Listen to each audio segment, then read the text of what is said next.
ನಮಸ್ಕಾರ. ಸಮಸ್ತ ಕನ್ನಡ ನಾಡಿನ ವಿಶ್ವಕರ್ಮ ಬಂಧುಗಳಿಗೆ ಹೊಸ ವರ್ಷದ ಆರ್ಥಿಕ ಶುಭಾಶಯಗಳು ಹಾಗೂ ಅಮರಶಿಲ್ಪಿ ಜಗಣಾಚಾರಿ ಸಂಸ್ಮರಣಾ ದಿನಾಚರಣೆಯ ಶುಭಾಶಯಗಳು. ಬಂಧುಗಳೇ, ಈಗ ನಮ್ಮ ವಿಶ್ವಕರ್ಮ ಅಭಿವೃದ್ಧಿ ನಿಗಮ ಇದು ನಮ್ಮ ಸಮಾಜದ ಅಭಿವೃದ್ಧಿ ನಿಗಮ. ಇದರಲ್ಲಿ ಏನು ನಮ್ಮ ಪಂಚಕಸಬುಗಳಿದಾವೆ, ನಮ್ಮ ಪಂಚಕಸಬುಗಳಿಗೆ ಆರ್ಥಿಕ ನೆರವು. ಮೊದಲನೇದಾಗಿ ನಮ್ಮಲ್ಲಿ ಯಾರು ಪಂಚಕಸಬುಗಳು ಮಾಡ್ತಾರೆ, ಅವ್ರು ಯಾರು ಸಂಕಷ್ಟದಲ್ಲಿದ್ದಾರೆ ಅವರಿಗೆ ಆರ್ಥಿಕವಾಗಿ ನೆರವು, ಸಾಲ ಸೌಲಭ್ಯ. ಎರಡನೇದು ಸ್ವಯಂ ಉದ್ಯೋಗ. ನಮ್ಮಲ್ಲಿ ಯಾರಾದರೂ ಆಧುನಿಕ ಯಾರು ಮಿಷನರಿ ಇದಾವೆ ಅದನ್ನು ಕೊಂಡುಕೊಳ್ಳೋದಕ್ಕೆ ಸ್ವಯಂ ಉದ್ಯೋಗಕ್ಕೆ ಸಹ ಆರ್ಥಿಕ ನೆರವು ಇದೆ. ನಂತರ ಬಹುಮುಖ್ಯವಾಗಿ ಅರಿವು ಯೋಜನೆ ಇದೆ. ಅದು ವಿದ್ಯಾರ್ಥಿಗಳಿಗೆ, ನಮ್ಮ ಯಾರು ವಿದ್ಯಾರ್ಥಿಗಳಿದ್ದಾರೆ, ನಮ್ಮ ಮಕ್ಕಳಿದ್ದಾರೆ, ಅವರಿಗೆ CET ಹಾಗೂ ನೀಟಲ್ಲಿ ಸೆಲೆಕ್ಷನ್ ಆಗಿ ಕಾಲೇಜ್ಗೆ ಅಡ್ಮಿಷನ್ ಆಗ್ತಾ ಇದ್ದಾರೆ, ಅವರಿಗೆ ಮಾತ್ರ ನಮ್ಮಲ್ಲಿ ಸಾಲ ಸೌಲಭ್ಯ ಇದೆ, ಆರ್ಥಿಕ ನೆರವು. ಹಾಗೆ ಮತ್ತೆ ಮಹಿಳೆಯರಿಗೆ, ಪ್ರಮುಖವಾಗಿ ಮಹಿಳೆಯರಿಗೆ ಯಾರು ಸ್ವಸಹಾಯ ಗುಂಪುಗಳಿದಾವೆ, ಯಾರು ಮಹಿಳೆಯರು ಗುಡಿ ಕೈಗಾರಿಕೆಗಳ ಮನೆಯಲ್ಲಿ ಮಾಡ್ತಾ ಇದ್ದಾರೆ, ಯಾರು ಮಹಿಳೆಯರು ಅವರಿದ್ದಾರೆ, ಅವರಿಗೆ ನಮ್ಮ ನಿಗಮದಿಂದ ಅವರು ಸ್ವಾವಲಂಬಿಗಳಾಗೋದಕ್ಕೆ, ಅವರು ಮುಖ್ಯ ವಾಹಿನಿಗೆ ಮಹಿಳೆಯರು ಬರೋದಕ್ಕೆ ನಮ್ಮಲ್ಲಿ ಸಾಲ ಸೌಲಭ್ಯ ಇದೆ. ನಾಲ್ಕನೇದಾಗಿ ಯಾರು ನಮ್ಮಲ್ಲಿ ಸಣ್ಣ ಪುಟ್ಟ ವ್ಯವಸಾಯ ಮಾಡೋರು ಜಮೀನು ಇಟ್ಕೊಂಡಿದ್ದಾರೆ ಅವರಿಗೆ ಗಂಗಾ ಕಲ್ಯಾಣ ಯೋಜನೆ ಇದೆ.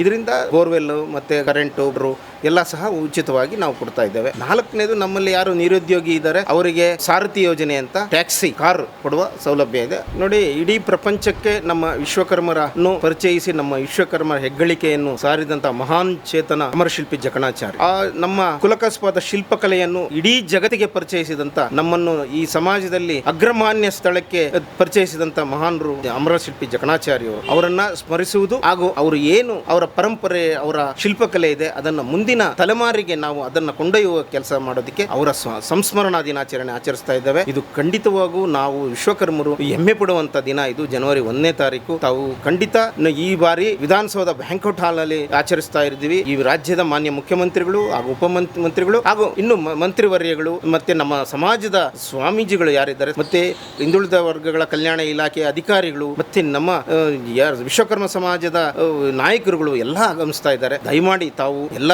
ಈ ರಾಜ್ಯದ ಮೂಲೆ ಮೂಲೆಯಿಂದ ಹೆಚ್ಚಿನ ಸಂಖ್ಯೆಯಲ್ಲಿ ವಿಧಾನಸೌಧಕ್ಕೆ ಆಗಮಿಸಿ ನಮ್ಮ ಈ ವಿಶ್ವಕರ್ಮ ಈ ಅಮರಶಿಲ್ಪಿ ಜಕಣಾಚಾರಿ ಸಂಸ್ಮರಣಾ ದಿನಾಚರಣೆಯನ್ನು ಅತ್ಯಂತ ವೈಭವಪೂರ್ವಕವಾಗಿ ಆಚರಿಸಿ ಇಡೀ ಕರ್ನಾಟಕಕ್ಕೆ ವಿಶ್ವಕರ್ಮರ ಸಂದೇಶವನ್ನು ಸಾರಬೇಕಂತ ನಾನು ತಮ್ಮಲ್ಲಿ ಮನವಿ ಮಾಡಿಕೊಡ್ತಾ ಇದ್ದೇನೆ. ನೋಡಿ, ನಿಮ್ಗೆಲ್ಲ ಗೊತ್ತು, 2000 ಇಸ್ವಿಯಲ್ಲಿ ಕೋವಿಡ್ ಅಂತ ಮಹಾಮಾರಿ ಬಂದಿತ್ತು. ಅವಾಗ 2 ವರ್ಷ ಲಾಕ್ಡೌನ್ ಆಗಿತ್ತು. ನಿಮ್ಗೆಲ್ಲ ತಿಳಿದಿದೆ, ಲಾಕ್ಡೌನ್ ಆಗಿತ್ತು. ಆದ್ರೆ ಆ ಲಾಕ್ಡೌನ್ ಪೀರಿಯಡ್ ಅಲ್ಲಿ ನಾನು ಒಂದ್ ದಿವಸನೂ ಮನೇಲಿ ಇರಲಿಲ್ಲ. ಯಾಕಂದ್ರೆ ನಾನು ನಮ್ಮ ಸ್ನೇಹಿತರಾದ DK ಸುರೇಶ್ ಅವರು ಕ್ರಿಯಾಶೀಲ ಸಂಸದರು, ಅವರೊಟ್ಟಿಗೆ ನಾನು ಇಡೀ ರಾಜ್ಯದ ಬೆಂಗಳೂರು ಗ್ರಾಮಾಂತರ ಹಾಗೂ ಇತರೆ ಎಲ್ಲಾ ಕಡೆ ರೈತರು ಯಾರ ಬೆಳೆ ಬೆಳೆದಿದ್ರು ನೇರವಾಗಿ ಅವರಿಂದ ರೈತರು ಬೆಳೆ ಕೊಂಡು ನಾವು ನಮ್ಮ ಜನಕ್ಕೆ ಜನ ಇದ್ರು ಅದನ್ನು ತಲುಪಿಸಿದ್ವಿ, ಔಷಧಿಗಳನ್ನ ತಲುಪಿಸಿದ್ವಿ.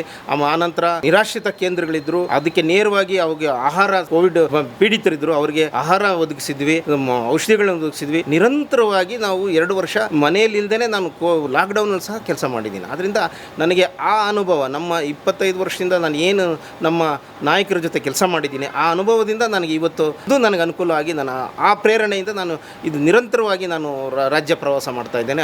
ನಮ್ಮ ನಿಗಮದ ಅಧ್ಯಕ್ಷನಾದ ನಂತರ ಖಂಡಿತ ನಮ್ಮ ಜನ ನನ್ನನ್ನು ತುಂಬು ಹೃದಯದಿಂದ ಸ್ವೀಕಾರ ಮಾಡ್ತಾ ಇದ್ದಾರೆ. ಅವರ ಕಷ್ಟ ಕಾರ್ಪಣ್ಯಗಳೇನಿದ್ದಾರೆ, ಅವರ ತೊಂದರೆಗಳೇನಿದೆ, ಖಂಡಿತ ನನ್ನ ಬಳಿ ಅದನ್ನ ನಿಸ್ಸಂದೇಹವಾಗಿ ಎಲ್ಲ ತಿಳಿಸ್ತಾ ಇದ್ದಾರೆ. ಖಂಡಿತ ನಮ್ಮ ಪಂಚಕಸಬುಗಳು ಏನಿದೆ ಇವತ್ತು ಕಷ್ಟ ಕಾಲದಲ್ಲಿದ್ದಾರೆ, ನಮ್ಮ ಕುಲಕಸಬಿದೆ, ಅದಕ್ಕೆ ಆ ಕುಲಕಸ್ ಮಾಡ್ತಾ ಇರೋ ನಮ್ಮ ಜನಕ್ಕೆ ಸ್ವಲ್ಪ ತೊಂದರೆಯಲ್ಲಿದ್ದಾರೆ. ಅದನ್ನು ಕಂಡು ನಾನು ಈಗ ನೇರವಾಗಿ ನಾನು ಕಂಡಿದ್ದೇನೆ, ಅವರ ಕಷ್ಟಗಳನ್ನ ನಾನು ಆಲಿಸಿದ್ದೇನೆ. ಖಂಡಿತ ಇದಕ್ಕೆ ಒಂದು ಉತ್ತಮವಾದ ಸರ್ಕಾರದಿಂದ ಒಂದು ಪರಿಹಾರ ಒದಗಿಸುವ ಕಾರ್ಯ ನಾನು ಖಂಡಿತ ಮಾಡ್ತೀನಿ. ನಾನು ಪ್ರಥಮವಾಗಿ ಯಾರು ಪ್ರೊಫೆಸರ್ ನಂಜುಂಡ ಇವರು ಮೈಸೂರು ವಿಶ್ವವಿದ್ಯಾಲಯದವರು, ಇವರು ಏನು ಇವತ್ತು ವರದಿ ಸರ್ಕಾರಕ್ಕೆ ಕೊಟ್ಟಿದ್ದಾರೆ, ಅವರ ತಂಡಕ್ಕೆ ನಾನು ಹೃದಯಪೂರ್ವಕ ನಮಸ್ಕಾರಗಳನ್ನು ತಿಳಿಸ್ತೇನೆ. ಯಾಕಂದ್ರೆ ಇದು ತುಂಬಾ ದಿವಸದಿಂದ ನೆನಗುದ್ದಿತ್ತು, ಈ ಕಾರ್ಯ ಆಗಬೇಕಾಗಿತ್ತು, ಈಗ ಸರ್ಕಾರಕ್ಕೆ ಸಲ್ಲಿಸಿದ್ದಾರೆ. ಖಂಡಿತ ಇದು ಅತಿ ಶೀಘ್ರದಲ್ಲೇ ಈ ವರದಿ ಜಾರಿಯಾಗಲಿ.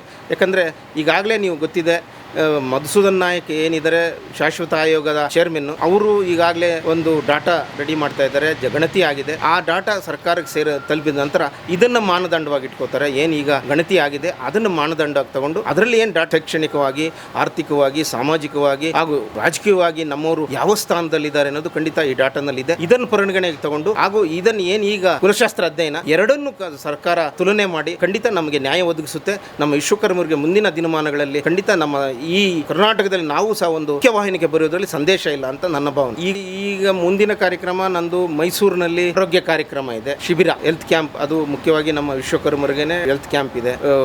ಅಲ್ಲಿ ನಾನು ನನ್ನ ಮುಂದಿನ ಕಾರ್ಯಕ್ರಮ ಅದಾದ ನಂತರ ಜನವರಿ 4ನೇ ತಾರೀಕು ಹುಣಸೂರಿನಲ್ಲಿ ಅಮರಶಿಲ್ಪಿ ಜಕಣಾಚಾರ್ಯ ಸಂಸ್ಮರಣಾ ದಿನಾಚರಣೆ ಇದೆ. 28ರಂದು ಹೊಸದುರ್ಗದ ಮಾರಬಘಟ್ಟದಲ್ಲಿ ಅಲ್ಲಿ ವಿಶ್ವಕರ್ಮ ಅಮರಶಿಲ್ಪಿ ಜಕಣಾಚಾರ್ಯ ಸಂಸ್ಮರಣಾ ದಿನಾಚರಣೆ ಅಲ್ಲಿ ಇದೆ. ಇನ್ನು ಈ ವಾರ ಪೂರ್ತಿ ಕಾರ್ಯಕ್ರಮಗಳಿದ್ದಾವೆ. ಬಹುಮುಖ್ಯವಾಗಿ ನಮ್ಮ ವಿಶ್ವಕರ್ಮ ಅಭಿವೃದ್ಧಿ ನಿಗಮದಿಂದ ಶಿವಾರಪಟ್ಟಣ, ನಮ್ಮ ಇಡೀ ಕರ್ನಾಟಕಕ್ಕೆ ಶಿಲ್ಪಗಳ ತವರೂರು ಶಿವಾರಪಟ್ಟಣದಲ್ಲಿ ಒಂದು ಶಿಲ್ಪಕಲಾ ಕೇಂದ್ರ ಈಗಾಗಲೇ ಸರ್ಕಾರ 3 ವರ್ಷದಿಂದ ಅದನ್ನು ಸಂಪೂರ್ಣ ಮಾಡಿ ಕಟ್ಟಡ ಸಂಪೂರ್ಣ ಆಗಿ ಈಗಾಗಲೇ ನೆನಗುದಿಗೆ ಬಿದ್ದಿತ್ತು.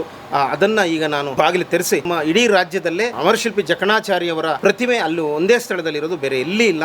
ಆ ಪ್ರತಿಮೆ ಇರುವ ಜಾಗದಲ್ಲಿ ಏನು ನಮ್ಮ ಶಿಲ್ಪಕಲಾ ಕೇಂದ್ರದಲ್ಲಿ ಅಮರಶಿಲ್ಪಿ ಜಕಣಾಚಾರ್ಯವರ ಪ್ರತಿಮೆ ಇದೆ. ಅಲ್ಲಿ ನಾನು ಜನವರಿ 1ನೇ ತಾರೀಕು ಬೆಳಗ್ಗೆ ಅದ್ಧೂರಿ ಕಾರ್ಯಕ್ರಮ ವಿಶ್ವಕರ್ಮ ನಮ್ಮ ಅಮರಶಿಲ್ಪಿ ಜಕಣಾಚಾರ್ಯವರ ಪ್ರತಿಮೆಗೆ ಪೂಜೆ ಸಲ್ಲಿಸುವ ಮೂಲಕ ಅಲ್ಲಿಂದ ನಮ್ಮ ವಿಶ್ವಕರ್ಮ ಸಮಾಜದ ಬಾಂಧವರೆಲ್ಲ ಅದ್ಧೂರಿಯಾಗಿ ಆ ಕಾರ್ಯಕ್ರಮ ಆಚರಿಸ್ತಾ ಇದ್ದಾರೆ. ಕೋಲಾರ ಜಿಲ್ಲೆಯಲ್ಲಿ 1ನೇ ಬಾರಿ ಆ ಕಾರ್ಯಕ್ರಮದಲ್ಲಿ ಭಾಗವಹಿಸ್ತಾ ಇದ್ದಾರೆ. ನಮಸ್ಕಾರ.